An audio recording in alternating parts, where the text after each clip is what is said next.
Nasreen Hezbollah के जहाज अंदर घुस गए हैं और बड़ी तबाही मचा दी है। एक बेस को मुकम्मल तौर पे उड़ा के रख दिया है और इसराइली इंटेलिजेंस को बहुत नाकामी उठाना पड़ रही है और हिजबुल्लाह अब कुछ मजीद इलाकों पर कब्जा करने जा रही है। इसके साथ साथ यमन का एक्शन इसराइल को मुकम्मल तौर पर घुटनों पर ले आया है। न सिर्फ उनकी इकॉनमी तबाह होकर रह गई है बल्कि जंग में उनको बड़ा नुकसान हो रहा है और अब इसराइल इसी प्रेशर की वजह से अहम तरीन सैकड़ों जो कैदी हैं फलस्तीनी उनको रिहा करने वाला है और चाइना मुकम्मल तौर पर मुतहरिक हुआ है और फलस्तीन की आज़ादी की कोशिशें तेज कर दी गई हैं और शी जिनपिंग खुद यूरोपियन जो अहम तरीन हुक्मरान हैं उनके साथ मुलाकातें कर रहे हैं, उनके साथ बातचीत कर रहे हैं और अहम फैसले वहां पर किए जा रहे हैं। तो अहम तरीन तफसीलात हमारे पास आ चुकी हैं, ये तमाम आपके साथ शेयर करते हैं। जिन लोगों ने चैनल को सब्सक्राइब नहीं किया वो चैनल को जरूर सब्सक्राइब कर लें ताकि हर आने वाली वीडियो आप तक पहुंच सके। इस वक्त हम जंग के इंतहाई क्रूशल पॉइंट पर पहुंच चुके हैं। अब बड़ा पलड़ा भारी हो चुका है इस वक्त फलस्तीन का और ग्लोबली आलमी सतह पर फलस्तीन की जो आज़ादी है उसकी कोशिशें बहुत तेज हो चुकी हैं।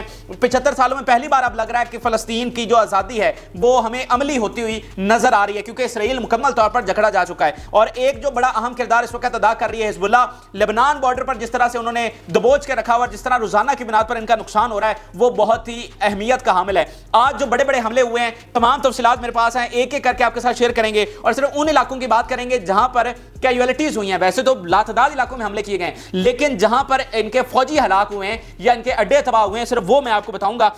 सबसे जो बड़ा हमला हुआ है, सबसे बड़ा हमला वो प्रानत इनकी बेस है लेबनान बॉर्डर के साथ। यहां पर बुरकान मिसाइल चलाए गए हैं, ये इंतहाई घातक मिसाइल होते हैं और ये कोई तीसरी दफा गालबन चलाए जा रहे हैं। ये ज्यादा इस्तेमाल नहीं किए गए लेकिन ये तीसरी दफा फायर किए गए थे और प्रानत बेस जो है वो मुकम्मल तौर पर डिस्ट्रॉय होकर रह गई है। उसकी वीडियो सामने आ चुकी है जिसमें पूरा जो उनका इंफ्रास्ट्रक्चर है तबाह हो चुका है, पूरी तरह से हर तरफ आग ही आग में नजर आ रही है। पूरी बेस इन मिसाइलों ने उड़ा के रख दिया और वीडियो सबूत सामने आ चुका है, इसलिए किसी से वेरीफाई करने की जरूरत नहीं है। और इसराइली मीडिया के मुताबिक इस बड़े हमले के बाद हम एज ऑफ वॉर पे पहुंच चुके हैं। अब बिल्कुल जो टोटल वॉर है, एक वॉर तो है जो चल रही है लेकिन जो टोटल वॉर जिसको हम कहते हैं उसके बिल्कुल दहाने पर पहुंच चुके हैं। फिर जो म्यूटुला साइट है यहां पर मुसलसल झड़पें जारी हैं और अब यहां पर जो दूसरा एक बहुत बड़ा हमला किया गया है जिसकी तस्दीक हो चुकी है कि एक घर जिसमें फौजी मौजूद थे उस पर उसको आइडेंटिफाई करके हमला किया गया और पूरा घर यानी पूरी जो बिल्डिंग थी उसको उड़ा दिया गया जिसमें फौजी मौजूद थे और बड़ी तादाद में फौजियों की अंदर प्रेजेंस थी और वो पूरी बिल्डिंग ही इन्होंने उड़ा के रख दी।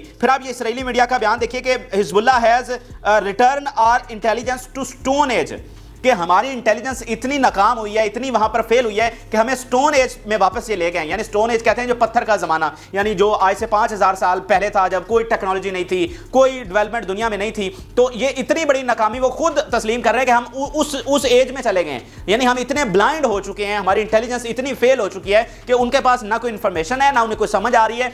क्योंकि हिजबुल्लाह ने जो सबसे बड़ा काम किया जिसके नतायज आज उनको मिल रहे हैं कि उन्होंने पिछले एक महीने से पूरा जो बॉर्डर है जो 130 किलोमीटर का है उस पूरे बॉर्डर पर जितनी भी इनकी स्पाई डिवाइसेस लगी हुई थी, जो सर्विलेंस के लिए इन्होंने वहां पर बिलियंस ऑफ डॉलर्स के इक्विपमेंट लगा रखे थे, एक एक को निशाना बनाया गया और उसी का नतीजा ये हुआ है कि आज उनके पास इंफॉर्मेशन ही नहीं है कि इनके ठिकाने कहां पर है, इनकी मूवमेंट क्या है। फिर जो एयर डिफेंस सिस्टम रशिया ने इनको दिया है उससे ये हुआ कि ये अपने ड्रोन वहां पर नहीं भेज पा रहे, अपना कोई जेट वहां पर नहीं भेज पा रहे, कोई इंफॉर्मेशन को सर्विलेंस करके आए। और ये बताया जा रहा है कि एक दो दफा अमेरिका ने भी कोशिश की है कि वो कोई ड्रोन भेजकर वहां से सर्विलेंस करे, कोई इंफॉर्मेशन लेकर आए, लेकिन वो भी अंदर नहीं जा सका है क्योंकि उनका जो एयर डिफेंस सिस्टम है वो बहुत ताकतवर है और उनके 2-3 ड्रोन्स वो गिरा भी चुका है। फिर जनाब जो एक और बड़ा हमला हुआ है वो दाहिरा की ये जगह है जहां पर ट्रूप्स कैरियर को निशाना बनाया गया। ट्रूप्स कैरियर उसको कहते हैं जिसमें आप फौजी ले जा रहे होते हैं, वो ट्रक भी हो सकता है, वो कोई आर्मर्ड कार भी हो सकती है गाड़ी, तो उस ट्रूप्स कैरियर को जिसमें दर्जनों फौजी मौजूद थे उसको निशाना बनाया गया। अब यह मैप मैं आपको आज दोबारा दिखा देता हूं कि ये रिवायती बॉर्डर नहीं है,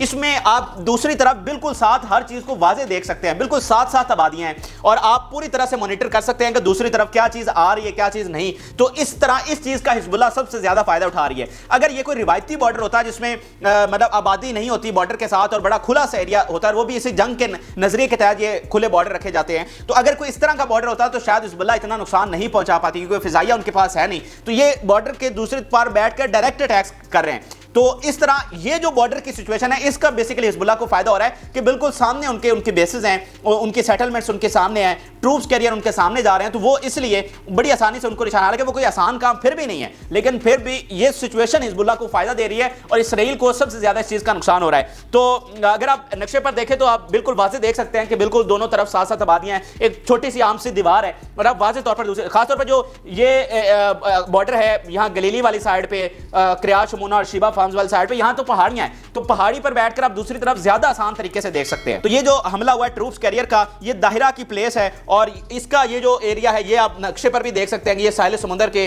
थोड़ा सा पास ही है। तो यहाँ पर हमला हुआ है, यहाँ पर इनके दर्जनों फौजी हलाक हुए हैं। फिर जनाब जो एक और बहुत बड़ा हमला जिसकी इतलात आई है वो गलीली का इलाका है। अब गलीली का इलाका वो है जहां मुसलसल हमले जारी हैं और इस पर वो कब्जा करने की भी कोशिश कर रहे हैं हिजबुल्लाह, और यही वो जगह है जहां पर इनके डिफेंस मिनिस्टर ने दौरा किया था। तो ये सबसे सेंसिटिव एरिया यहां पर बना हुआ है। इससे पहले ड्रोन्स भी इनके आए हैं और अभी आप इसराइली मीडिया ही का बयान देखिए कि प्लेन इन्फिल्ट्रेशन एट गलीली, तो ये एक मुतनाज़ इलाका है जहां पर इन्होंने कब्जा किया हुआ इसराइल ने, और अब ये चाह रहे हैं कि इसको छुड़ाया जाए।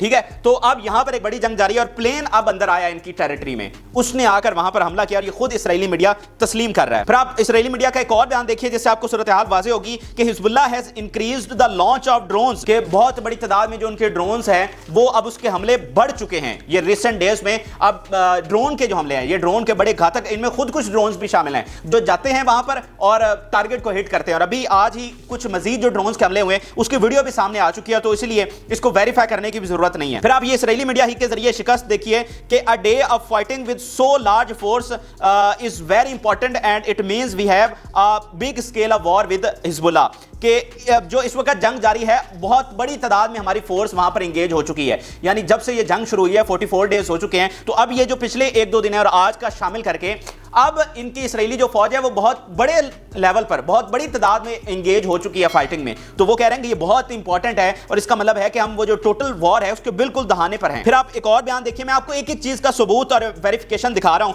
कि जो म्यूटुला साइड के हेड हैं वहां पर जो इंचार्ज है उस सेटलमेंट्स के, वो उन्होंने कंफर्म किया है कि यहां पर मिसाइल गिरे हैं और यहां पर डिस्ट्रक्शन हुई है। अच्छा, इसके आगे चलिए तो क्रियात शमूना का जो इलाका है बॉर्डर के बिल्कुल साथ, यहां पर दोबारा हमला किया गया और यहां पर ड्रोन के जरिए हमला किया गया। अब ये जो क्रियात शमूना का इलाका ये बहुत ही इंपॉर्टेंट है और यहां पर अब कोशिश की जा रही है हिजबुल्लाह की जानिब से कि क्रियात शमूना को अपने अंडर लिया जाए, इसको अंदर इन्फिल्ट्रेशन करके इसको अपने कब्जे में लिया जाए। इसलिए वो अब थोड़ा सा ये करें कि एक तो उन्होंने पूरे बॉर्डर पर जंग छेड़ रखी है ताकि इनकी आर्मी जो है वो डिवाइडेड हो, तो इस तरह फिर हम आसानी से घुस सकते हैं। अगर वो एक ही इलाके में जंग जारी रखें तो फिर सारी फोर्स वहां पर जमा हो जाएगी ना, तो उन्होंने इनकी पूरी आर्मी को डिवाइड करके रखा हुआ है। यानी वो ये साहिल समंदर से लेकर इधर गलीली तक ये 150 किलोमीटर का ये एरिया बनता है, यहां पूरे पर उन्होंने पूरी इनकी फोर्स को एंगेज करके रखा हुआ है। तो इसलिए अब इनको आसान लग रहा है कि वो अंदर जाकर इन इलाकों पर कब्जा कर सकते हैं। फिर अब ये इसराइली मीडिया का एक और बयान देखिए कि another day when tens of thousands residents will absent from home with work suspended. तो ये जो सबसे बड़ा फैक्टर इस वक्त उनको सामने आ रहा है कि इनके लोग, लाखों लोग डिस्प्लेस हो चुके हैं। आपने गजा के लोगों को डिस्प्लेस किया, आपने उनकी इकोनॉमी तबाह की, आपने उनके साथ क्या कुछ नहीं किया, वो सारा कुछ इनके लिए वो वापस मुड़ मुड़ कर आ रहा है कि जब आप जंग किसी के दरवाजे पर छोड़ कर आते हैं तो वो सिर्फ वहां पर नहीं रहती बल्कि वो आपकी तरफ भी आती है और अब जंग पूरी तरह से इनके दरवाजों पर आ चुकी है। खुद इसराइली मीडिया कह रहा है कि लाखों लोग उनके डिस्प्लेस हो चुके हैं, आज भी वो घर नहीं जा सकेंगे क्योंकि जंग बड़े लेवल पर छिड़ चुकी है और उनका वर्क जो है वो सस्पेंड हो चुका है, जो कारोबार है वहां पर बंद हो चुके हैं। तो इकोनॉमिकली और दूसरा जो है वो जानी तौर पर भी इनको भारी नुकसान उठाना पड़ रहा है, हलाकतें भी हो रही हैं और साथ इकोनॉमी जो है वो तबाह होकर रह गई है। फिर ये आप उनके मिनिस्टर का बयान देखिए कि we are in complex position, billions of shekels spending every day. अब शेकल ये उनकी करेंसी है, तो वो कह रहे हैं कि अरबों रुपए जो है वो रोजाना हम स्पेंड कर रहे हैं और हम बड़ी ही कंप्लेक्स पोजीशन में फंसे हुए हैं। वो फौजी नाकामी का भी बात कर रहे हैं, इकोनॉमिकल नाकामी की बात कर रहे हैं, जो सिफारती आलमी नाकामी है उसकी भी बात कर रहे हैं कि हम सबसे ज्यादा जब से इसराइल बना है सबसे कंप्लेक्स पोजीशन में आज फंसे हुए हैं। वगैरह आप तारीख उठाकर देखें तो इतनी कभी फौजी नाकामी भी नहीं हुई इनको, आर्मी सतह पर तो कभी भी नाकामी इनको नहीं हुई। यूएन इनका अपना, पूरा यूरोप इनके साथ खड़ा होता है, अमेरिका कनाडा इनके साथ होता है, पूरी दुनिया का मीडिया इनके साथ होता है। तो मतलब किसी भी महाज पर कभी इतने ये कमजोर नहीं हुए और आज हर महाज पर ये कमजोर है। अब जरा यमन की बात कर लेते हैं जो कि मिडिल ईस्ट का सबसे बड़ा प्लेयर बनकर सामने आया है, जो कि अब मिडिल ईस्ट को पूरे तरीके से कंट्रोल करता हुआ नजर आ रहा है। क्योंकि ग्लोबली अगर कोई सेंटर ऑफ ग्रेविटी बन चुका है तो वो यमन है। यमन ने जो एक एक्शन किया उसने इतना इंपैक्ट छोड़ा है कि अब उसके नताए सामने आ रहे हैं। ये अमल जो है इनका ये पूरी तरह से घुटनों पर ले आया है इसराइल को और इतने महाजों पर उनको नुकसान पहुंचाया कि इसराइल को इसका अंदाजा भी नहीं था। इकोनॉमिकली इतना नुकसान हो रहा है, बिलियंस का रोजाना नुकसान हो रहा है। क्यों? क्योंकि जो शिप्स हैं, हजारों शिप्स इनके फंस चुके हैं। और ये राउटर्स की रिपोर्ट देख लीजिए कि इनके जो शिप्स हैं वो डाइवर्ट कर रहे हैं अपना रूट, और जो रूट ये इस्तेमाल करते थे नॉर्मली, अब उसे डाइवर्ट कर रहे हैं। और बहुत सारे जिन्होंने ट्रैवल करना था, यानी सफर तय करना था, वो उन्होंने कैंसिल कर दिया है। और कुछ शिप्स के बारे में उन्होंने बताया कि जो उस वक्त मौजूद थे समंदर के अंदर ही, उन्होंने 2000 किलोमीटर का एक्स्ट्रा सफर तय किया अपना रूट चेंज करने के बाद। तो इतनी उनको मुश्किल पेश आ रही है। तो जो इंपोर्ट एक्सपोर्ट थी उनकी मुकम्मल तौर पर मुतासर हो चुकी है। इसकी वजह से वहां पर कीमतें दिन ब दिन अब बढ़ना शुरू हो गई हैं। उनकी फैक्ट्री, उनकी जो सनत है वो बहुत मुतासर हो रही है। ये सनत को आप यूं समझ लीजिए कि इसमें टाइम बहुत इंपॉर्टेंट होता है। जब आपका ये आने जाने का जो सफर है, और फिर अगर आपका पोर्ट पर ज्यादा टाइम लगे तो आपकी चीजों की कीमतें जो है वो बढ़ जाती हैं। तो पूरी जो तिजारत होती है उसमें टाइमिंग सबसे इंपॉर्टेंट होती है कि आपने कम सफर तय करते हुए कम टाइम में आगे चीज जो है वो पहुंचानी होती है। तो इस वजह से टाइम भी ज्यादा लग रहा है, खर्चा भी ज्यादा हो रहा है, और वहां पर चीज पहुंच भी नहीं रही। तो इस वजह से उनकी इकॉनमी में बहुत नुकसान हो रहा है। फिर जो बड़ी मल्टीनेशनल कंपनियां इनके साथ इंगेज हैं, उन्होंने अपने ऑपरेशन जो है इनकी तरफ कैंसिल कर दिए हैं, उनके जहाज अब नहीं जा रहे हैं। तो वो एक दिन का बिलियंस ऑफ डॉलर्स का नुकसान है, सिर्फ एक दिन का। आप देखना कि इसराइल, सबसे जो दुनिया की बड़ी कंपनीज हैं वो इसराइल की हैं, जो सबसे बड़ी मल्टीनेशनल कंपनीज हैं वो इसराइल की हैं। तो इस मईशत पूरी दुनिया को एक तरह से इसराइल ही कंट्रोल करता है। जो एक नया निजाम बनाया है उसमें इसराइल का मेजर कंट्रीब्यूशन है। तो आप सोचिए कि उनको रोजाना की बुनियाद पर कितना नुकसान हो रहा होगा जब उनका मुहासरा हो चुका है। तो ये अमल जो है मुकम्मल तौर पर इनकी मौत के मुतरादिफ है, इसीलिए अब इसराइल हर शर्त को मानता हुआ हमें नजर आ रहा है। अब जो सबसे बड़ी चीज सामने आई है कि इन्होंने 300 कैदियों को रिहा कर दिया है। अब ये इतना बड़ा अमल है, इतना बड़ा अमल है कि आप सोच भी नहीं सकते। आप देखिए कि ये कितने जालिम हैं, कितने फिरौन हैं, कितने बच्चों को इन्होंने शहीद किया, कितनी औरतों को शहीद किया। तो ये क्या कैदी छोड़ने वाले हैं? इनको किसने प्रेशराइज किया? इनको कौन है जो ये छोड़ने पर मजबूर कर रहा है? तो वो सबसे बड़ा ये अमल है। आप सोचिए कि ये कभी छोड़ सकते थे कैदियों को, और वो भी बगैर कुछ लिए। यानी ये जो उन्होंने कैदी छोड़े हैं इसके बदले में वो अपनी हॉस्टेजेस नहीं ले रहे, सिर्फ मतलब उनको आजाद कर रहे हैं। तो ऐसा कभी इसराइल की तारीख में हुआ है कि इन्होंने ऐसे ही फौजी कैदी छोड़ दिए हो? ऐसा पॉसिबल ही नहीं है। वजह सिर्फ यह है कि ये जो अब उनकी मौत होने जा रही है इस अमल के साथ, उनकी जो मैशत की मौत होने वाली है, और जंग में उनकी सप्लाई लाइन कट चुकी है एक रास्ते से। तो ये सबसे बड़ा, अब उनको हर शरायत पर ये मानेंगे। आप देखिएगा आने वाले 2-3 दिनों में आप ये जंगबंदी की तरफ भी जाएंगे। जंगबंदी ना भी हुई तो वक्फा ये जरूर करना इनको पड़ेगा। ये जंग इनको फिल फॉर रोकनी जरूर पड़ेगी, वरना इनका गुजारा ही नहीं है। 5 दिनों में, सिर्फ 5 दिनों में इनका इतना नुकसान हो जाएगा कि 75 सालों में इतना नहीं हुआ। तो इसलिए ये इतना बड़ा अमल है कि वाकईतन ये घुटनों पर आ गए, और ये अब हर एक चीज मानेंगे। अब ये एक्सपर्ट भी देखिए कि Israel has become burden rather than place of investment, कि इंटरनेशनल जो ताकतें हैं, आलमी जो ताकतें हैं, उनके लिए ये अब बोझ बन चुका है इसराइल, ना कि ये कोई इन्वेस्टमेंट की प्लेस है। तो इस तरह इसराइल का अपना वजूद खतरे में आ गया, और उसको फिल फॉर, अगर वो अपनी रियासत को बचाना चाहता है तो इस सिचुएशन से उसको निकलना होगा। और निकलेगा इसी सूरत में, जैसे अब ये यमन की जानिब से कहा गया है कि जब तक आप गजा पर जंगबंदी नहीं करते, वहां पर कत्लेआम नहीं रोकते, हम आपका जहाज नहीं छोड़ेंगे और मजीद भी पकड़ेंगे। तो आप देखिए कि इतना उन पर ग्लोबल प्रेशर भी है, लेकिन वो नहीं छोड़ रहे। तो इसराइल को फिल फॉर इस पोजीशन से वापस निकलना पड़ेगा अगर उसने अपनी रियासत को बचाना है। और वापस कैसे निकलेगा? जंगबंदी करनी पड़ेगी, इसके सिवा और कोई चारा नहीं है। और आप देखिए कि यमन ना सिर्फ समुद्र पर यह जंग जारी रखे हुए मजीद जहाज पकड़ रहा है, बल्कि मजीद जो हमले हैं बैलिस्टिक और ड्रोन मिसाइल के साथ वो भी कर रहा है। अब ये बयान देख लीजिए बतौर proof, Yemeni forces operation with 2000 kilometre range drones and ballistic missiles. उन्होंने यहां से लेकर इसराइल तक जो है वो 2000 की रेंज में बैलिस्टिक मिसाइल और ड्रोन्स हैं वो मजीद फायर किए। ये बड़ा ही स्पेशल ऑपरेशन यमनी फोर्सेस की जानिब से कहा जा रहा है, यानी समंदर में अलग से तबाही मचा रहे हैं, और अब ये नए जो ऑपरेशन उन्होंने शुरू किया है ड्रोन्स और मिसाइल का, ये अलग से है। तो इसराइल जो है वो पूरी तरह से जकड़ा गया, पूरी तरह से गिर गया है, और अब ये एक एक चीज को मानेगा। अब जरा चाइना की बात कर लेते हैं। चाइना मुकम्मल तौर पर मुतहरिक हो चुका है। 2 दिन पहले चाइना की बड़ी एंट्री हुई है, और अब उसने पूरी तरह से इस मामले को टेकअप कर लिया है। जैसे यूएस ने यहां पर पावर का एक बहुत बड़ा वैक्यूम छोड़ा है मिडिल ईस्ट में, तो अब उस वैक्यूम को फिल करने के लिए चाइना सामने आ रहा है। और चाइना अब उसका जो वेट है इस रीजन में वो बहुत बढ़ रहा है। उसकी जो से है, उसकी जो बात है, उसमें बहुत ज्यादा तकवीयत आ रही है। अब अरब रियासतें उसके पीछे खड़ी होती हुई नजर आ रही है। इसलिए अरब रियासतों ने स्पेशली कल दौरा किया है चाइना का, और बड़ा जबरदस्त उनकी वहां पर मीटिंग रही है, और चाइना को पूरी जिम्मेदारी दी गई है कि आप इस चीज को हल करें। और आज यही वफद जो है वो रशिया भी पहुंचा हुआ है। तो इसके बाद चाइना पूरी तरह से इस मामले को टेकअप कर चुका है, और उसने फलस्तीन की आजादी के लिए कोशिशें तेज कर दी। और ना सिर्फ उनके फॉरेन मिनिस्टर बल्कि खुद शी जिनपिंग जो है वो सामने आए, और ये जब से इशू चला है पहली बार शी जिनपिंग जो है वो एक्टिव हुए हैं। उन्होंने फ्रांस के सदर से बात की है, और उसमें 2 स्टेट सोल्यूशन पर बात की गई है कि ठीक है, आप इसराइल अलग रियासत रहेगी और फलस्तीन को भी अब आजादी मिलनी चाहिए। और फ्रांस ने भी इस चीज पर एग्री किया है कि ठीक है जी, अब 2 स्टेट सोल्यूशन बना बना दे, टू स्टेट बना दे, इसके अलावा कोई हल नहीं है, किसी तरीके से अमन नहीं हो रहा। तो अब ये चाइना का किरदार इंतहाई इंपॉर्टेंट हैसियत इख्तियार कर गया है और यूरोपियन अब ये मानने पर मजबूर हो गए हैं। इवन ब्लिंकन ये बयान दे चुके हैं कि ठीक है जी, टू स्टेट सोल्यूशन होना चाहिए। 4 दिन पहले बाइडेन का बयान सामने आया, उन्होंने कहा जी ठीक है, टू स्टेट सोल्यूशन आप कर दें, फलस्तीन को आज़ाद रियासत दे दें, क्योंकि ये जो इसराइल है ये दूसरी रियासत पर मान ही नहीं रहा। ये जो असल इशू है वो यही है कि आप ये जमीन हमारी है, हम इसका 1 इंच भी फलस्तीनियों को नहीं देंगे।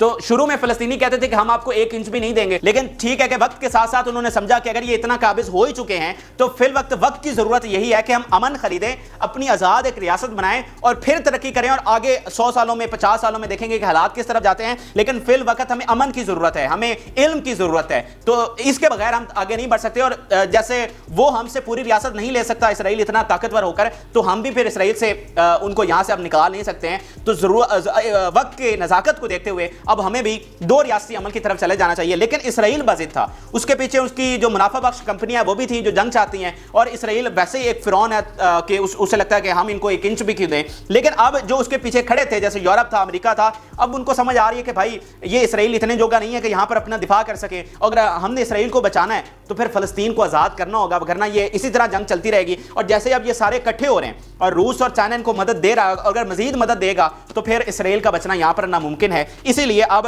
बड़ी समझदारी के साथ यूरोप भी इसराइल को वो चाहता है, अगर बचाना है तो फिर अब फलस्तीन को आजाद करना होगा, और इसमें चाइना मेजर रोल प्ले कर रहा है। और अब देखिए कि चाइना की डोमिनेंस किस तरह से बढ़ती जा रही है। ये कल चाइना और सऊदी अरब का मुआहदा हुआ है जिसमें दोनों राजी हो गए हैं कि वो अपनी जो करेंसी है उसमें ट्रेड करेंगे। अब ये अमल जो है ये अमेरिका के लिए इतना खौफनाक है, इतना खौफनाक है कि उसकी जो डोमिनेंस है, जो हेजीमनी है दुनिया में, वो मुकम्मल तौर पर चैलेंज की गई है इस अमल के बाद। सऊदी अरब आप सब जानते हैं कि कितना बड़ा इत्तेहादी अमेरिका का समझा जाता है, तो अब सऊदी अरब को भी समझ आ रही है कि अगर अमेरिका इतना इसराइल को सपोर्ट करेगा और हमारी कोई उसके वक़्त नहीं रखी कि चलें हमने कह ही दिया था कि जंगबंदी होनी चाहिए तो जंगबंदी करवा ही लेता, तो अब वो पूरी तरह से शिफ्ट कर रहे हैं चाइना की तरफ। तो आज ये जो एग्रीमेंट हुआ है उनकी अपनी करेंसी में ट्रेड का, ये अमेरिका को बहुत बड़ा धचका है। और मैं कल की वीडियो में आपके सामने बहुत सारे एक्सपर्ट्स के बयान रख चुका हूं कि ये जो मिडिल ईस्ट का जो डोमिनेंस है, जो यहाँ की हाकमियत है, वो अब चाइना के अंडर जा रही है। अब चाइना यहाँ पर ज्यादा कंट्रोल करता हुआ नजर आ रहा है और यूएस यहाँ से लीव करता हुआ नजर आ रहा है, क्योंकि अब यूएस के लिए अब यहाँ पर बाकी कुछ राय नहीं है, क्योंकि यहाँ की आवाम सबसे ज्यादा उसके खिलाफ हो चुकी है। ये जो